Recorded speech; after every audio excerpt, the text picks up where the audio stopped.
5 seconds to go.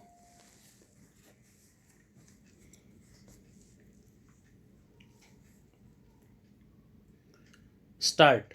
We can understand the anxiety of oil producing countries to conserve their depleting reserves of crude. We also appreciate their desire to strengthen and diversity their economies through investments financed by larger revenues from their exports of oil. We extend our support fully to them in their efforts to secure a dominant role in the international trade in oil, which has hitherto been controlled by a handful of private oil companies. We have cordial relations with oil exporting countries. To adverse impact of the rise in oil prices on the economies of developing countries like India is recognized by the friendly countries in Western Asia. We have to devise ways and means of ensuring that this genuine concern is adequately reflected in concrete measures. We are in close touch with oil producing countries and hope that we can find just solutions through appropriate mutual arrangements. We have satisfactory reserves of coal and sizable potential of hydroelectric power. We possess the technology for nuclear power generation. We are hopeful that our efforts at oil exploration will yield results. Given a little time and the necessary resources, we should be able to develop these to meet our needs. But the intervening years will be difficult and will call for the most disciplined effort on our part and understanding from our friends. Government is organizing a massive effort to develop our indigenous sources of energy and to maximize our earnings from exports. Efficient and increased production of our own sources of energy and of export oriented industries utmost economy in the use of oil products and selective restraints on domestic consumption of exportable goods are essential for the success of this effort. I appeal to all sections of the people to cooperate fully with the measures that will be taken by government. The search for oil onshore and offshore will be pursued with vigor. The exploration which has begun in one offshore area will be intensified. We have already a joint venture for production of crude oil in Iran. The Oil and Natural Gas Commission has started exploration in a prospective area in Iraq, and similar ventures elsewhere are under consideration.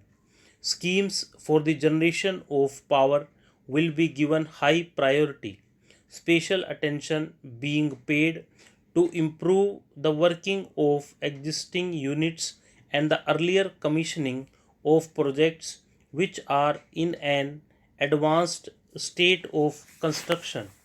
The key to the success of our efforts in insulating our projected targets of economic growth from the rise in prices of oil lies in larger production and transport of coal. Department of Mines and the railways have to gear themselves to the task of raising and moving the coal to various centers of consumption. The state governments, on their part, should ensure that necessary basic facilities like power and feeder roads are made available.